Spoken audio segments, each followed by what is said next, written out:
नमस्कार साथियों, आप सभी का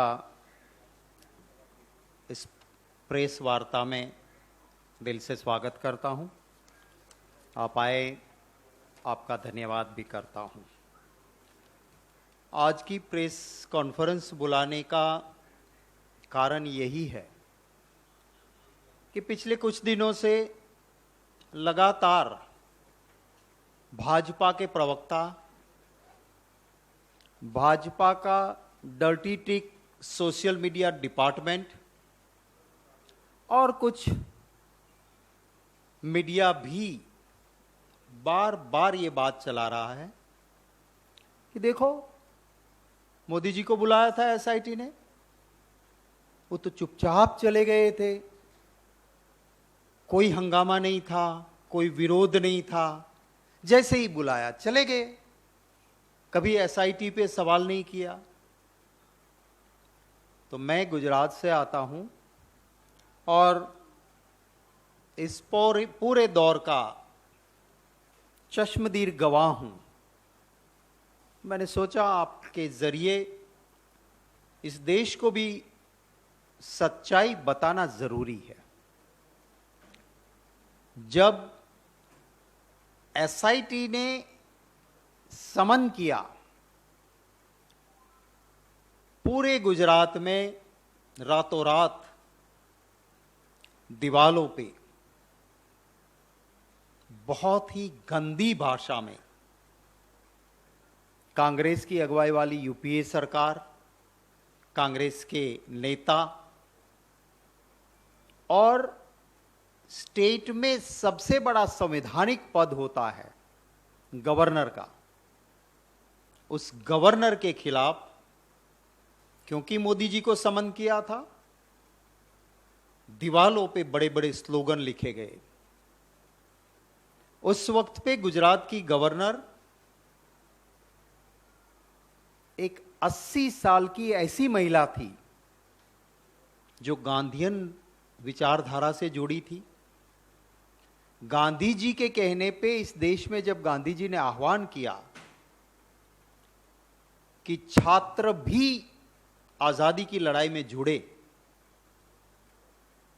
तो ये गुजरात की उस वक्त की गवर्नर साहिबा ने छात्रा होते हुए छात्रों की सेना बनाई अंग्रेजों के खिलाफ लड़ने के लिए और उसकी अगुवाई की थी। और उस गवर्नर का मोदी जी को बुलाने में या एसआईटी में कोई रोल नहीं था। फिर भी पूरे गुजरात में लिखा गया, गवर्नर चोर है। बड़े बड़े स्लोगन्स, अगर आपके किसी के पास आर्काइव होगा तो पुरानी वीडियो या फोटोज निकालोगे, आपको भी वो मिल जाएगा। आपने सबने सुना कि मोदी जी तो तुरंत चले गए थे, एसआईटी का विरोध ही नहीं किया। मैं आपको याद दिलाना चाहता हूं कि उस वक्त पे जब एसआईटी बुलाना चाहती थी, मोदी जी को समन्स आया तो उसके खिलाफ उस वक्त के बीजेपी के एमएलए कालू मालीवाड़ वो हाईकोर्ट में गए और उसने कहा एसआईटी को किसी को भी समन करने का अधिकार नहीं है। वो खुद भी उसमें से एक एक्यूज थे और उसने कहा कि हमें विटनेसेस हो या एफआईआर में या एक्यूज की पिटीशन में नाम हो, उसे एसआईटी बुला नहीं सकती है। हाईकोर्ट ने उसकी पिटीशन खारिज कर दी। एसआईटी में नहीं जाना था मोदी जी को। हाईकोर्ट के ऑर्डर के खिलाफ सुप्रीम कोर्ट में चले आए और सुप्रीम कोर्ट में मोदी जी के वकीलों ने बहुत वकालत की। सुप्रीम कोर्ट से कोई रिलीफ नहीं मिली। उस पिटीशन में गवर्नमेंट ऑफ गुजरात ने एक एफिडेविट फाइल की। समन गुजरात के चीफ मिनिस्टर को किया था और जिस गवर्नमेंट को हेड करते थे उस मोदी जी की सरकार ने एक एफिडेविट फाइल की कोर्ट के सामने, हायर जुडिशरी के सामने, और उसमें लिखा कि SIT has no powers to call any person. SIT को किसी को समन करने का अधिकार नहीं है। पर हाईकोर्ट ने भी जब कोई रिलीफ नहीं दी, पिटीशन खारिज कर दी और सुप्रीम कोर्ट से भी कोई राहत ना मिली, तब जाके मोदी जी एसआईटी में पेश हुए। और जैसा मैंने कहा कि एसआईटी में पेशी हुई तो गुजरात में दीवालों पे स्लोगन लिखे। मोदी जी चाहते थे कि उनके समर्थन में पूरे देश में भाजपा निकले। भाजपा के ही एक फॉर्मर चीफ मिनिस्टर गुजरात के थे, उन्होंने मुझे बताया था कि देश का कोई भी बीजेपी का नेता इसके समर्थन में खुल के नहीं निकलेगा, क्योंकि अटल बिहारी वाजपेयी जी ने कहा था राजधर्म निभाओ, इसने नहीं निभाया है। और हमारी भाजपा की लीडरशिप कहती है कि कानून कानून का काम करेगा। मोदी जी से भाजपा ने अपने आप को अलग कर लिया था, क्योंकि कोई छोटा मोटा किस्सा नहीं था। बहुत सारे मर्डर्स के कॉन्स्पिरेटर के तौर पे एसआईटी ने बुलाया था। एक और बात कुछ लोग चलाते हैं कि ये क्या हो गया, मोदी जी आज कांग्रेस के नेता को बुलाते हैं। कांग्रेस के नेता थे तो उन्होंने भी मोदी जी को या अमित शाह को बुलाया था। मैं याद दिलाना चाहता हूं कि कांग्रेस ने अपनी अगुवाई वाली यूपीए सरकार से किसी भी सेंट्रल एजेंसी से ना अमित शाह को ना मोदी को कोई समन्स भेजा था। कांग्रेस का कोई डिसीजन उस सरकार का नहीं था। सरकार ने किसी एजेंसी को नहीं कहा था कि तुम ये करो। ये डिसीजन ऑनरेबल सुप्रीम कोर्ट का था कि एसआईटी बनेगी और एसआईटी जांच करेगी। कांग्रेस की अगुवाई वाली सरकार ने अपनी किसी भी एजेंसी के जरिए अमित शाह को या मोदी को समन नहीं भेजा था। गुजरात हाई कोर्ट ने एक एसआईटी बनाई थी जिसमें अमित शाह की सारी हकीकत बाहर निकाली। वो भी हाई कोर्ट की बनाई हुई एसआईटी थी। और मोदी जी को जिसने समन्स किया उस कांग्रेस की अगुवाई वाली सरकार की किसी एजेंसी के जरिए कांग्रेस ने नहीं किया था। सुप्रीम कोर्ट की बनाई हुई एसआईटी ने इनको बुलाया था। ये सच है और दूसरी तरफ झूठ के पुलंदे बांधे जा रहे हैं। और दोनों केस में बहुत बड़ा फर्क है। एक सुप्रीम कोर्ट की बनाई एसआईटी बहुत सारे मर्डर के केस में एक एक्यूज्ड को समन करती थी उस वक्त, और यहां पे सेंट्रल गवर्नमेंट के इशारे पे जिस ईडी ने पहले इस केस को जांच लिया और क्लोज किया, इसी एलिगेशन को इलेक्शन कमीशन ने खारिज किया। इसी एलिगेशन को लेके कोर्ट में गए और अगर कोई सीरियसनेस होती तो कोर्ट, जिसमें बेल भी नहीं मिलता, कोर्ट में मैटर पेंडिंग है। पहले ईडी ने इसको देख लिया था, तो अब दोबारा ईडी उसी मैटर को पॉलिटिकल वेंडेटा के तरह उठा रही है। एक बार वो थे मोदी जी जिसको प्रधानमंत्री उसी पार्टी के कहे थे। उन्होंने कहा था कि तुम राजधर्म निभाओ, और कोई भी भाजपा का नेता उसके साथ नहीं खड़ा रहना चाहता था, ना देश के लोग उनके लिए सिंपैथी रखते थे। दूसरी ओर एक फॉल्स एलिगेशन, पॉलिटिकल वेंडेटा, जहां कोर्ट का कोई रोल नहीं, एक एजेंसी को पॉलिटिकल प्रेशर के दौरान करके, जहां कोई गुनाह नहीं, वहां एक बार केस देख लेने के बाद दोबारा पॉलिटिकल वेंडेटा के तहत बुलाते हैं। जिनके साथ पूरी कांग्रेस पार्टी खड़ी रहती है, देश के लोगों की सिंपैथी है, पब्लिक खुद जानती है। तो ये दोनों के बीच का जो एक गलत तरीके से पिक्चर बनाया जाता था, तब उस वक्त पे मैंने आपके सामने कुछ तथ्य यहाँ रखे हैं। और एक दूसरा भी आपको बता दूं कि कल हमने पूरे देश में ये political vendetta, misuse of government agency, misuse of power, गुनाह ही नहीं है, फिर भी जिस तरह से परेशानियां की जा रही है उसके विरोध में जहां जहां भी महात्मा गांधी जी का कोई प्रतिमा, कोई स्मारक, कोई जगह होगी, वहां कल पूरे देश में कांग्रेसी धरना देंगे। दिल्ली में हमने तय किया था कि हम शांतिपूर्ण धरना देंगे, राजघाट जाएंगे, सारे एमपीज, सीडब्ल्यूसी मेंबर्स और लीडर्स राजघाट पे धरना देंगे, शांतिपूर्ण धरना होगा, हमारा सत्याग्रह होगा। फ्राइडे को हमने तय किया, बता दिया था पुलिस को, शुक्रवार को फ्राइडे गया, सैटरडे गया, संडे गया, हमको कहा गया कि राजघाट हम परमिशन देंगे। आज सुबह कहा कि नहीं, प्रेसिडेंट ऑफ इंडिया की विजिट है, उसके बाद देखेंगे। बाद में कहा कि राजघाट पे आपको परमिशन नहीं देंगे। तो ये पुलिस चाहती है कि कोई ना कोई तरह से लोग परेशान हो, दिल्ली के लोग परेशान हो।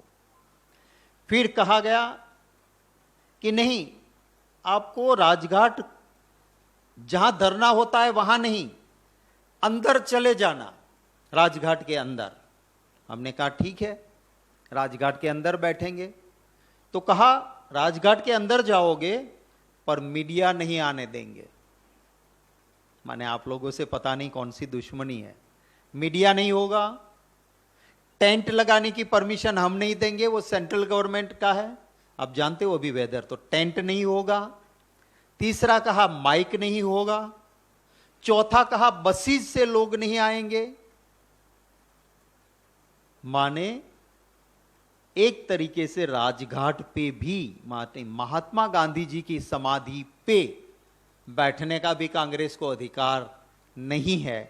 ये क्या करना चाहते हैं लोकतंत्र में। हम एमपीज कल पार्लियामेंट और पार्लियामेंट के बाहर जरूर इसका विरोध करेंगे। हम हमारा धरना का प्रोग्राम जरूर देंगे। हम शांतिपूर्ण सत्याग्रह में मानते हैं। आज आप सभी ने देखा होगा कि इसी दिल्ली में बीजेपी के लोग धरना भी दे सकते हैं, पूरा रास्ता डाइवर्ट किया जाता है क्योंकि बीजेपी का एजिटेशनल प्रोग्राम चल रहा है, वहां माइक लगता है, भाषण भी होता है, स्लोगन भी होता है, वहां 144 नहीं लगती है। बैरिकेड से कूद के बीजेपी का कोई बंदा उस ओर जाता है तो पहली गोद के बेटे को जैसे बाप संभाल के ले लेता है उसी तरह से उसको नीचे उतारा जाता है। मैंने टीवी में ही देखा, आपने भी देखा होगा। ये तो ये लोकतंत्र है। मैं दिल्ली पुलिस को भी कहना चाहता हूं कि आप किसी रंगा बिल्ला के सर्वेंट नहीं हो, आप पब्लिक सर्वेंट हो। जनता जो टैक्स भरती है उससे आपको तनख्वाह मिलती है। आपका सीआर माने कॉन्फिडेंशियल रिपोर्ट सिर्फ सरकार के रजिस्टर में नहीं, ऊपर वाले के रजिस्टर में भी लिखा जाता है। इसको याद रखिए, कम से कम उनका डर रखिए। ये रवैया ठीक नहीं है, पर मैं समझ सकता हूं कि एक अत्याचारी शासक जैसे शासन चलाता है वैसे गुजरात में चला है और वही मॉडल आज दिल्ली में चलता है, जहां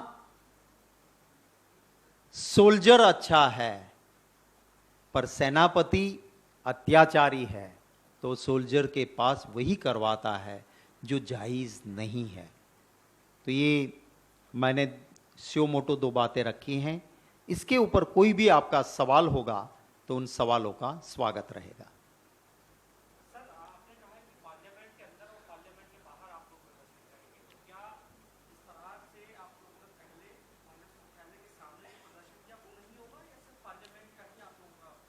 देखिए, पुलिस के ऊपर निर्भर करता है। हम शांतिपूर्ण सत्याग्रह देना चाहते हैं। अगर पुलिस शांतिपूर्ण सत्याग्रह नहीं देने देगी तो दिल्ली का कार्यकर्ता मेरे दफ्तर आते हुए जहां रोका जाएगा वहां सत्याग्रह करेगा।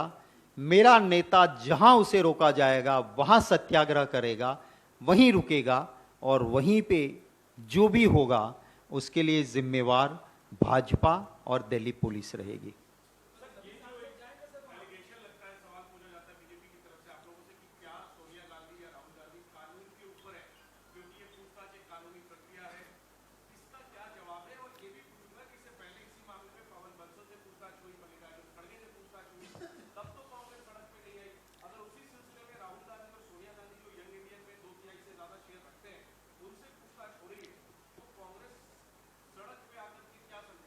देखिए, आपका बहुत अच्छा सवाल है। जब पहले इसी ईडी ने इसी एलिगेशन और इसी केस पे जांच कर ली 2014 में, जांच खत्म हो गई, कुछ निकला नहीं। इसी एलिगेशन पे इलेक्शन कमीशन ने कर दिया, वहां से खारिज हो गया। कोर्ट्स के ऊपर क्या ईडी है?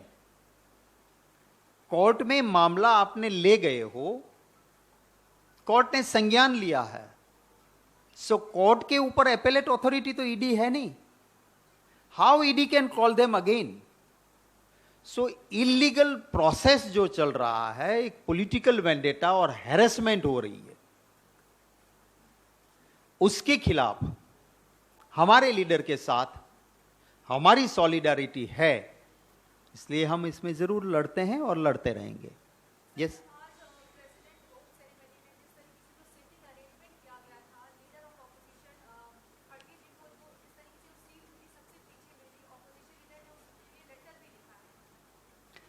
देखिए, ऑल लाइक माइंडेड पार्टीज ने लेटर लिखा है, कांग्रेस ने नहीं, क्योंकि ये इंसल्ट पार्लियामेंट का, पार्लियामेंट्री प्रोसीजर का, डेमोक्रेसी की सिस्टम का और इस देश की जनता का अपमान है। आज तक की परंपराएं रही हैं, राज्यसभा में हमारी स्ट्रेंथ भी जो मिनिमम स्ट्रेंथ होनी चाहिए ऑफिशियल लीडर ऑपोजिशन को, उससे ज्यादा है। इसलिए जो खत लिखा गया है उसमें all like minded parties have signed, सभी ने साइन किया है। यूपीए के अलावा भी पार्टीज है, उन्होंने भी इसमें साइन किया है कि ये गलत हो रहा है। और इस तरह से वो अपमान कांग्रेस पार्टी के लीडर का या खड़गे साहब का नहीं, इस देश के लोकतंत्र का अपमान है और इसीलिए सबने लिखा है। और ये आज तक कभी नहीं हुआ है। मैं खुद एक लीडर ऑपोजिशन रहा हूं, बीजेपी लीडर ऑपोजिशन रही है, मैं स्टेट में रहा, सेंट्रल में आज तक बीजेपी रही।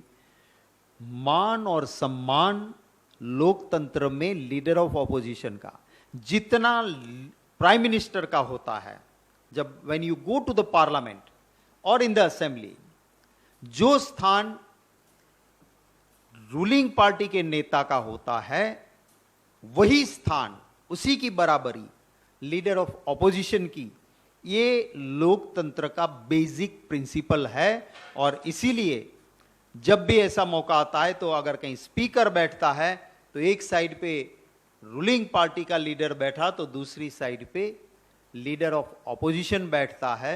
ये परंपरा है और मैं धन्यवाद करता हूं कि इस देश के लोकतंत्र को बचाने के लिए यूपीए की पार्टीज तो है, पर यूपीए में नहीं है ऐसी पॉलिटिकल पार्टीज ने भी इस बात का विरोध किया है और खत को साइन किया है। Thank you very much. Thank you.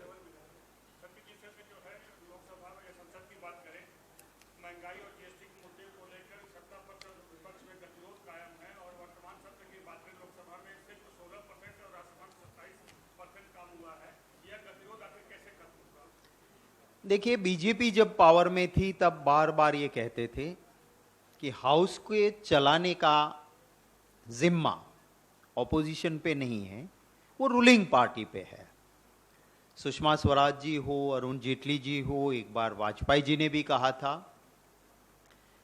कि ऑपोजिशन के पास जनता की आवाज उठाने के वक्त अपनी बात मनवाने के लिए ऑपोजिशन के पास स्ट्रेंथ नहीं होती है, उसके पास एक ही शस्त्र होता है और वो होता है हाउस नहीं चलने दो, डिस्टर्ब द हाउस। और जब भाजपा विरोधी दल में थी तब अरुण जेटली जी के, सुषमा जी के बार बार, मैं आपको कहोगे तो डेट वाइज दूंगा, ये स्टेटमेंट थे कि ये ऑपोजिशन का शस्त्र है और ऑपोजिशन को इसे बार बार उठाना चाहिए और सरकार की जिम्मेवारी है कि ऑपोजिशन की बात माने, उसकी बात माने और हाउस चले।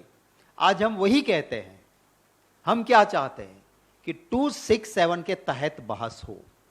267 के तहत बहस इसलिए हम चाहते हैं कि जहां पे सारा काम रोका जाता है, प्रायोरिटी दी जाती है, और जब ये काम चलता है 267 के तहत तो उसमें पूर्णतः अवकाश मिलता है, फुल अपॉर्चुनिटी मिलती है हमारी बात रखने की। अगर वो 173 के तहत या दूसरी तरह से करे तो उसमें तो मंत्री भाषण देगा, ज्ञान बांटेगा और हमसे कहेगा 2-2 मिनट में सवाल पूछ लो। वो बहस नहीं है, इसलिए हम उनकी बात नहीं मानते हैं कि भाई नहीं, not under any other rule but discuss under 267। 2017 से आज तक का इतिहास देख लो आप।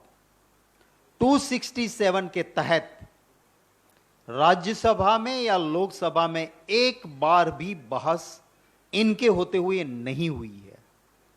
फिर 267 का मतलब क्या है? तो हम चाहते हैं कि इस देश में महंगाई की मार इतनी कड़ी थी, लोग उम्मीद करते हैं कि कुछ रिलीफ मिलेगी, कुछ राहत देंगे, उसकी जगह जीएसटी का मार मारा है, रोजगार है नहीं, जीएसटी से ऊपर आपने बढ़ा के कैसे कैसे हथगंडे किए हैं, जिसको आप मुरमुरे को क्या कहते हैं अपने आपके, हाँ हमारे वहां ममरा कहते हैं गुजराती में, आप मुरमुरे भी कहते हैं। वो राइस को फ्राइड करके जो बनाते हैं, अब इन्होंने क्या कर दिया कि 20 केजी के ऊपर होगा तो उसके पर जीएसटी नहीं है, वो फ्री में है। अब 1 किलो का पैकेट मुरमुरा का बनाओ तो इतना बड़ा होता है, कभी उसका पैकिंग 20 केजी का होता ही नहीं है। 20 केजी का पैकिंग हो ही नहीं सकता है, इतना बड़ा एक कमरे जैसा हो जाएगा 20 केजी। तो ये लोगों को इस तरह से गुमराह करने की कोशिश करते हैं। हम चाहते हैं कि इसकी यहीं पे चर्चा होनी चाहिए। अब छाछ कौन पीता है? एक आम नागरिक। 0 से सीधा टैक्स आपके ऊपर बढ़ा दिया, आपने स्मशान तक को नहीं छोड़ा। हम ये बातें महंगाई की चर्चा करना चाहते हैं और वो 267 के तहत मांगते हैं। वो आज मान ले, कल से हाउस चलेगा, हमारी कोई जिद नहीं है। दूसरे मुद्दे, हम दूसरे इश्यू के ऊपर सारी लाइक माइंडेड पार्टीज कहती कि पहले 267 के तहत ये करो, बाकी के मुद्दे आप जब भी हमें मौका मिलेंगे। हमारा अग्निपथ भी मुद्दा है, रोजगार भी मुद्दा है, हमारे और इश्यूज भी है, सभी पार्टीज के हैं, पर सबके लिए हम नहीं कह रहे। हम कहते हैं महंगाई 267 के तहत चर्चा करो, यही डिमांड है। Thank you. हो गया, बैठते हैं, डीब्रीफिंग में कर देते हैं।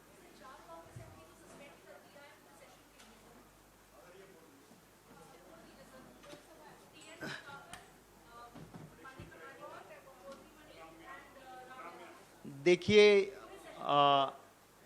पार्लियामेंट की एक परंपरा रही है